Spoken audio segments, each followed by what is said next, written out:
Good morning, everybody. I know it's been a while. I've been kind of out of commission. You can probably tell from the yuckiness on my face, but I've had a staph infection. So it's had me kind of down. And I know I had promised a cinnamon roll video, but however, I wasn't sure how my last bit of cinnamon rolls were going to turn out. And so I was like, I don't want to video this and then they be horrible. But they weren't. They were good. They were Berkeley approved. Brandon said he couldn't taste the difference. But what I did was they were a sourdough discard cinnamon roll recipe. And I'm just not very confident in my sourdough making yet. And so that's why I was like, well, I don't want to share that recipe in case they're a total flop. But I wanted to bring you along with me this morning because we're going to make some homemade biscuits. So I know like around here, the teachers have already went back to school and then the kids go back either Monday or Tuesday. And so I thought this would be helpful for people to try maybe over the weekend or something, to just have some biscuits already made up in your freezer.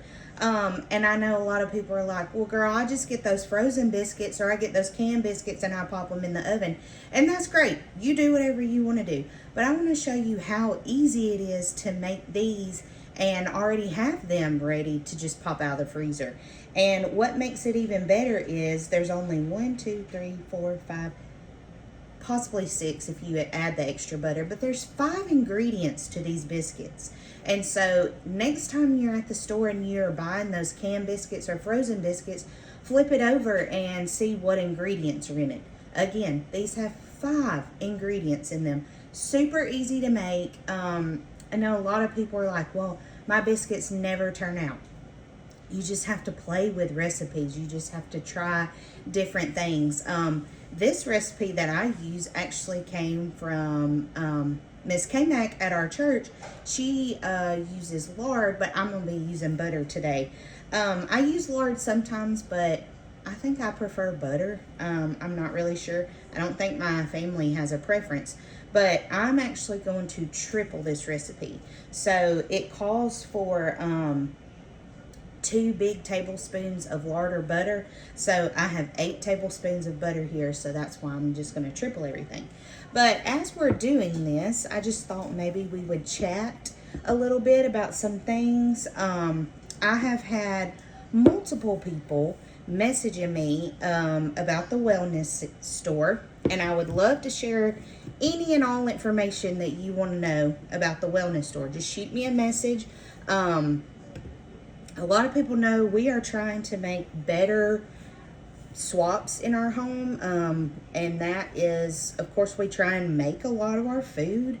But at the same time, like, we want to make sure what we're putting in our bodies is good too. So that's, of course, clothes you're wearing, you need to have good laundry detergent. And I love the laundry detergent from the wellness store.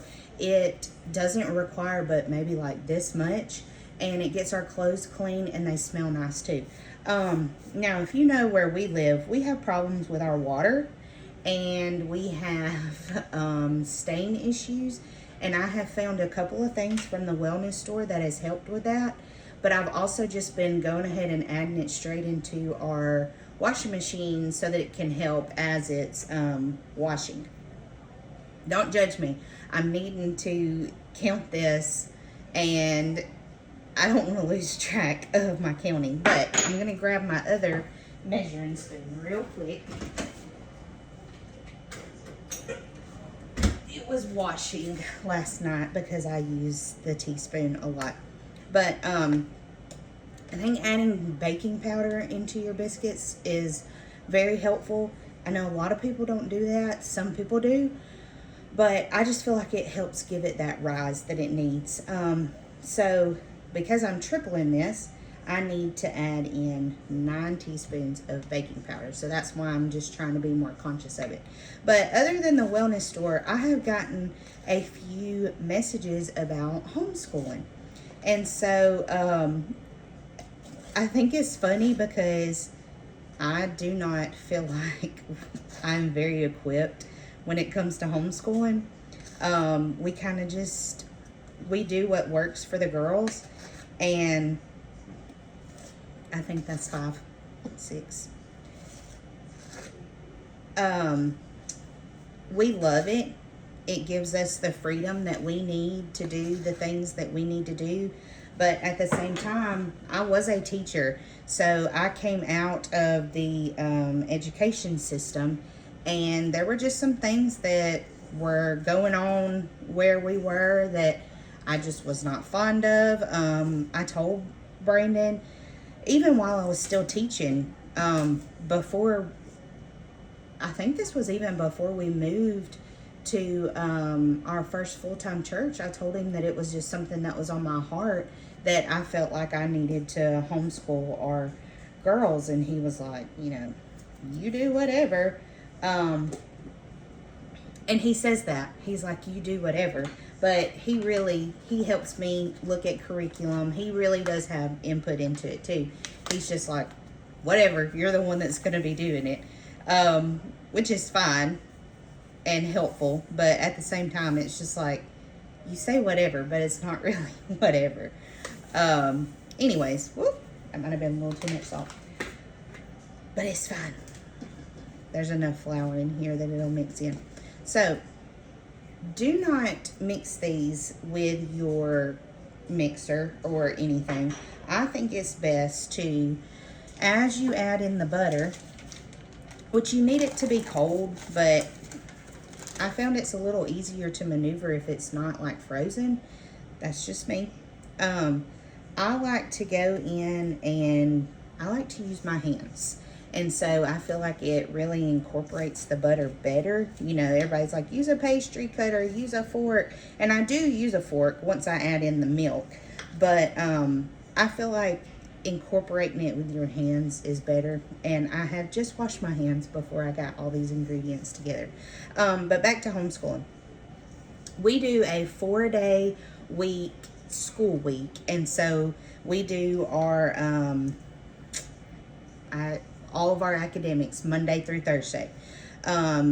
With that, we go to the local library on Wednesdays, where we get together with some of our friends and we do story time there. Once a month on Tuesdays, we help with the food pantry. I don't know if we're going to get to keep doing that or not. Brandon will. I don't know about me and the girls. And then every other Friday, we do a homeschool co-op. And we love our homeschool co-op. The girls were so sad when it ended back in April, May. I can't remember when our last meeting was. But they were so sad because they've made such good friends there and they have so much fun there. But it's really good for us moms too, because we get to be with other people who are going through the same walks of life. And it's so great because we offer for babies all the way to 12th grade. And so it's not like the girls are just with their age. They are with all ages. Now, the classes are geared more toward theirs. Like Riley's in 1st through 3rd grade, Berkeley's in 4th through 6th grade. But they still get to interact with different adults, teenagers, middle schoolers, the little guys, and if you know Berkeley, she loves that.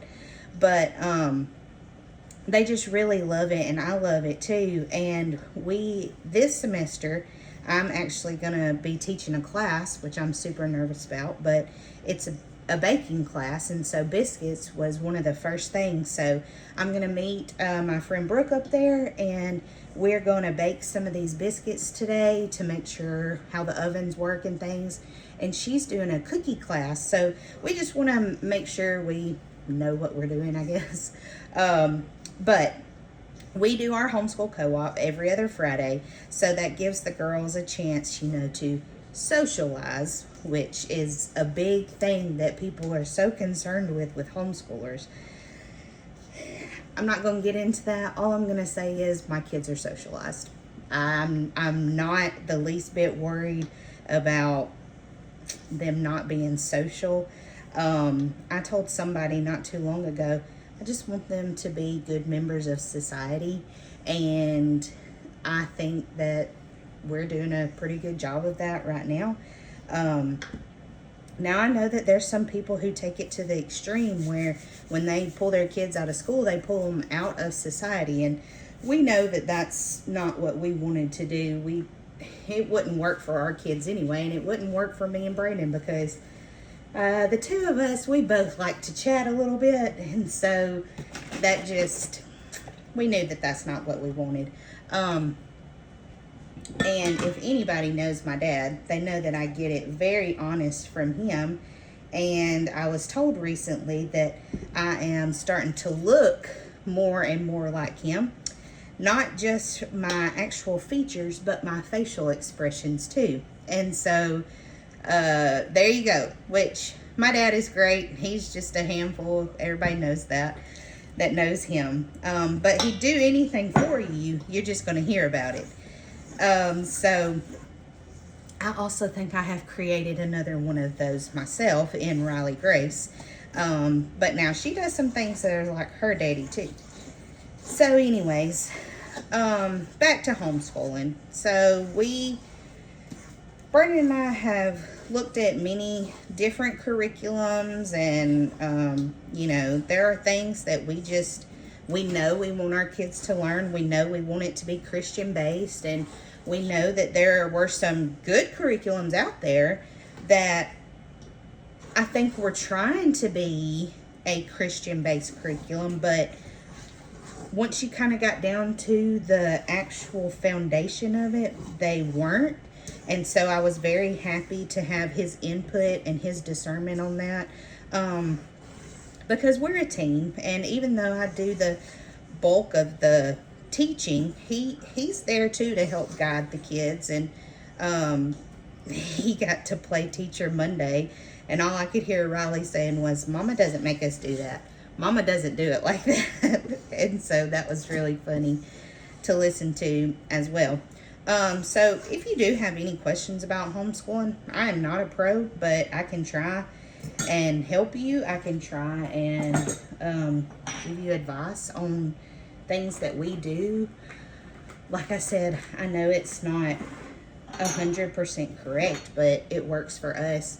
But something that I can say that I've really seen the benefits is we get down to what we need to do that day, what we need to learn, and then we move on. I remember as a teacher spending so much time on transitions or, let's just be honest, behavior problems that my kids didn't get what they were needing in the classroom. And so it does not take us all day to do school work, but I think a lot of people forget that homeschooling is not just about math and reading and science. Now, you should be doing all of those things wholeheartedly, but our kids are, helping in the house. They're doing chores. They're helping their daddy in the garden. They're outside playing, which, hello, is what kids should be doing. But they're getting it all. And I get to be there every step of the way, enjoying them learning all the new things. And one of the biggest things I've seen is Berkeley now loves to read. When she was starting to learn how to read, it's not that she didn't have good teachers. It's the pressure that came with the testing and the AR points and something like that. And I believe that those are good things too. I'm a very competitive person. I have nothing wrong with competition. But that does not work for her. And it was not a good learning style for her. And there were a lot of times where we were crying doing homework. And it was a lot. And I'm so glad we're not in that place anymore. She will literally just go pick up a book and read it. She's already completed a chapter book this, I guess, semester. I don't know. We just kind of homeschool all year. We take breaks here and there, so I don't know what we really are on. But she has already finished the book, and she was like, "Oh, Daddy, you would love that book. It was so good." And she's she read that book, and she's also in the middle of another book that she's reading for co-op. And I'm like, look at you, girl, you're reading 2 chapter books at one time, which is a lot of what I would do growing up. I love to read. Now, she does not get that from her daddy. He still does not like to read.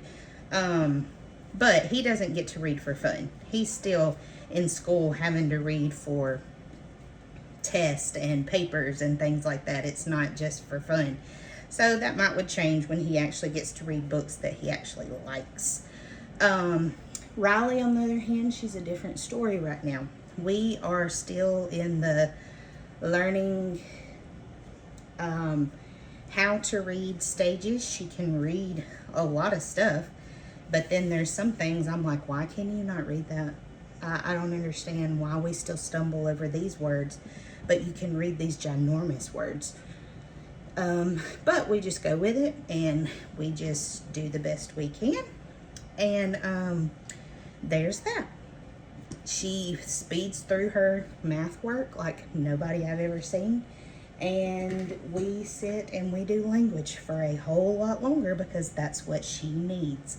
And that's one of the reasons I do enjoy homeschooling is Berkeley needs a lot of attention on math. So we do a lot of one-on-one in math, and she does a lot of language independently. Riley does a lot of her math independently, but she and I sit and do a lot of language together, which we all enjoy reading together, so that's not a big deal either. But again, if you have any questions about homeschooling, I would love to try and answer them. Again, this is our 3rd year homeschooling now. Yeah, because Riley did kindergarten, 1st grade, and now she's starting 2nd grade, so it is our 3rd year homeschooling now. And we really enjoy it, and it works for us. Now, there may be a day where we don't get to do this anymore, and they go back into the classroom. Hopefully that'll be okay. Where we live right now, it wouldn't be a problem because they're not teaching bizarre things. Now, there are some things that I have heard at the middle school that I'm not fond of, but, you know, you do have to teach your kids about life as well. And so for now, I pray we get to continue this journey. If you have any questions, reach out. If you have any questions about the wellness store, you can still sign up for that $1 membership through today. I would love to help you shop and get some cleaner products for your family. Even my parents are like, yeah, we like this stuff. They're always skeptical when I bring them things, I guess because I'm their kid and I don't know anything still. But they were like, oh yeah, you know, I kind of like some of these things. But I'd love to help you if I can. If you want this biscuit recipe, I would love to give it to you. I'm going to roll this out, and I'm going to put all my biscuits on a pan, and I'm going to stick that pan in the freezer for maybe an hour or so. Then I'll get them off and put them into their own, I usually put like 4 or 5 in a bag or in a glass Tupperware thing, but I'm taking some of these with me to bake at the church. And so I'm going to roll these out and see how many that I can get put up in the freezer. But all you do is when you're ready to eat the biscuit, you pull them out and you cook them like you would a frozen biscuit. And so I think it's like $4.25 for like 15 or 20 minutes. So again, you sat and watched. This did not take a whole lot of time. It took longer because I was chatting and using my hands to do things. But in the long run, like I tripled this recipe, and I'll probably I usually get about 18 biscuits out of this. And so that's really good to go ahead and stock up in your freezer. So if you would like this recipe, or if you have any questions, just leave me a comment below. Everybody have a great day.